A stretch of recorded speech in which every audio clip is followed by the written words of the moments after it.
ನಮಸ್ಕಾರ ವೀಕ್ಷಕರೇ, ದೃಷ್ಟಿ ಮಾಧ್ಯಮದ ಮತ್ತೊಂದು ವಿಡಿಯೋಗೆ ಸ್ವಾಗತ.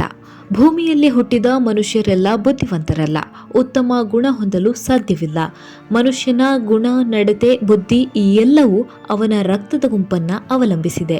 ಬುದ್ಧಿವಂತರ ಅತಿ ಜಾಣರ ರಕ್ತದ ಗುಂಪು ಯಾವುದು ಎಂಬೆಲ್ಲ ಮಾಹಿತಿಯನ್ನ ಈ ವಿಡಿಯೋದಲ್ಲಿ ತಿಳಿಯೋಣ ಬನ್ನಿ. ಅದಕ್ಕೂ ಮೊದಲು ನೀವು ಈ ಚಾನೆಲ್ಗೆ ಹೊಸಬರಾಗಿದ್ದಲ್ಲಿ ನಮ್ಮ ಚಾನೆಲ್ ಸಬ್ಸ್ಕ್ರೈಬ್ ಮಾಡಿ, ಪಕ್ಕದಲ್ಲಿರುವ ಬೆಲ್ ಐಕಾನ್ ಅನ್ನು ಕ್ಲಿಕ್ ಮಾಡಿ.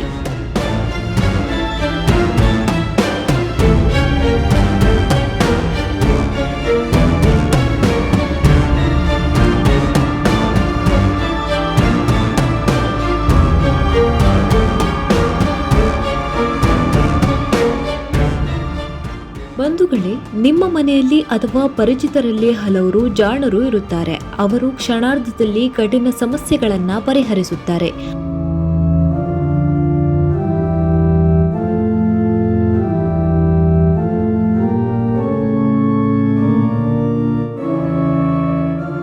ಅವರ ಈ ಪ್ರತಿಭೆಗೆ ಅವರ ರಕ್ತದ ಗುಂಪು ಕಾರಣವಾಗಿರಬಹುದು ಎಂದು ನಿಮಗೆ ತಿಳಿದಿದೆಯೇ? ಇತ್ತೀಚೆಗೆ ಕ್ಯಾಲಿಫೋರ್ನಿಯಾ ವಿಶ್ವವಿದ್ಯಾಲಯದ ಸಂಶೋಧನೆಯೊಂದು ಅಚ್ಚರಿಯ ಮಾಹಿತಿಯನ್ನ ಬಹಿರಂಗಪಡಿಸಿದೆ.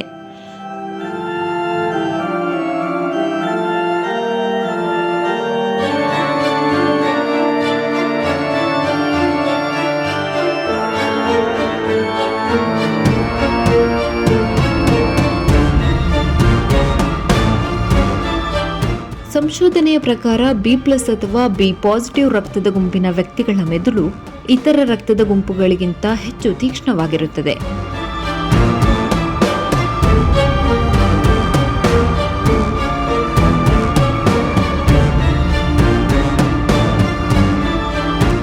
ಏಕೆಂದರೆ ಈ ಗುಂಪಿನ ವ್ಯಕ್ತಿಗಳ ಮೆದುಳಿನ ಪೆರಿಟೋನಿಯಲ್ ಮತ್ತು ಟೆಂಪೋರಲ್ ಲೋಬ್ಗಳು ಹೆಚ್ಚು ಸಕ್ರಿಯವಾಗಿರುತ್ತದೆ.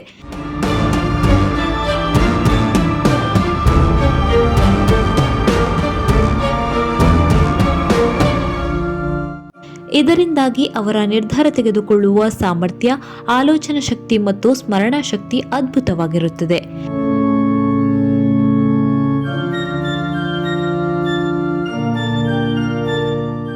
B+ ರಕ್ತದ ಗುಂಪಿನ ವ್ಯಕ್ತಿಗಳು ಯಾವುದೇ ಸಮಸ್ಯೆಯನ್ನ ತ್ವರಿತವಾಗಿ ಪರಿಹರಿಸಬಲ್ಲರು.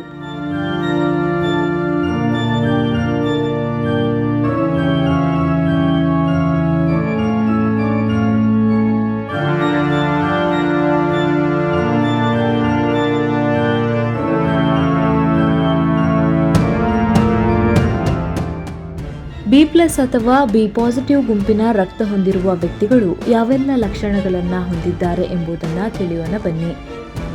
ಶಾಂತ ಸ್ವಭಾವ. ಈ ಗುಂಪಿನ ವ್ಯಕ್ತಿಗಳು ಯಾವುದೇ ಪರಿಸ್ಥಿತಿಯಲ್ಲಿ ಶಾಂತವಾಗಿರಬಲ್ಲರು. ತ್ವರಿತ ನಿರ್ಧಾರ.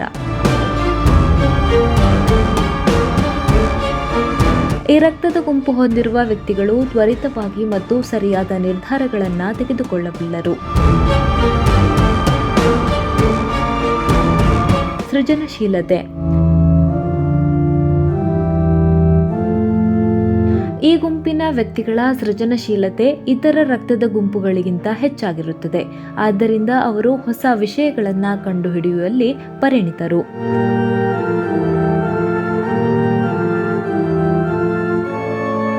ಹೆಚ್ಚಿನ IQ. ಸಂಶೋಧನೆಯಲ್ಲಿ ತಿಳಿದುಬಂದಂತೆ B+ ಅಥವಾ B ಪಾಸಿಟಿವ್ ರಕ್ತದ ಗುಂಪಿನ ವ್ಯಕ್ತಿಗಳ ಮೆದುಳಿನ ಚಟುವಟಿಕೆಯ ಮಟ್ಟವು ಇತರ ರಕ್ತದ ಗುಂಪುಗಳ ವ್ಯಕ್ತಿಗಳಿಗಿಂತ ಹೆಚ್ಚಾಗಿರುತ್ತದೆ. ಅವರ IQ ಉತ್ತಮವಾಗಿರುತ್ತದೆ. B ಪಾಸಿಟಿವ್ ರಕ್ತದ ಗುಂಪಿನ ವ್ಯಕ್ತಿಗಳಲ್ಲಿ ಉತ್ತಮ ರಕ್ತ ಪರಿಚಲನೆಯಿಂದಾಗಿ ಮೆದುಳಿಗೆ ಉತ್ತಮ ಆಮ್ಲಜನಕ ಪೂರೈಕೆಯಾಗುತ್ತದೆ. ಇದರಿಂದಾಗಿ ಅವರ ಆಲೋಚನಾ ಶಕ್ತಿ ಮತ್ತು ನಿರ್ಧಾರ ತೆಗೆದುಕೊಳ್ಳುವ ಸಾಮರ್ಥ್ಯ ಇತರ ರಕ್ತದ ಗುಂಪುಗಳಿಗಿಂತ ಉತ್ತಮವಾಗಿರುತ್ತದೆ. ಈ ಸಂಶೋಧನೆಯು ಆಸಕ್ತಿದಾಯಕ ಮಾಹಿತಿಯನ್ನ ನೀಡುತ್ತದೆಯಾದರೂ ಬುದ್ಧಿವಂತಿಕೆಯು ಕೇವಲ ರಕ್ತದ ಗುಂಪಿನ ಮೇಲೆ ಮಾತ್ರ ಅವಲಂಬಿತವಾಗಿಲ್ಲ ಎಂಬುದನ್ನು ನೆನಪಿಟ್ಟುಕೊಳ್ಳುವುದು ಮುಖ್ಯ. ಆನುವಂಶಿಕತೆ, ಪರಿಸರ, ಶಿಕ್ಷಣ, ಜೀವನ ಶೈಲಿಯಂತಹ ಇತರ ಹಲವು ಅಂಶಗಳು ಬುದ್ಧಿಮತ್ತೆಯ ಮೇಲೆ ಪರಿಣಾಮ ಬೀರುತ್ತದೆ.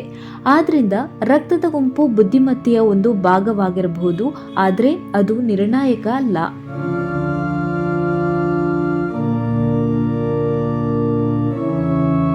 ಈ ಎಲ್ಲ ಮಾಹಿತಿ ನಿಮಗೆ ಇಷ್ಟ ಆಗಿದೆ ಅಂತ ಭಾವಿಸ್ತಾ ಮುಂದಿನ ಹೆಚ್ಚಿನ ವಿಡಿಯೋಗಳಿಗಾಗಿ ತಪ್ಪದೆ ನಮ್ಮ ಚಾನೆಲ್ ಅನ್ನು ಸಬ್ಸ್ಕ್ರೈಬ್ ಮಾಡಿ. ಪ್ರಯತ್ನ ನಮ್ಮದು, ಬೆಂಬಲ ನಿಮ್ಮದು.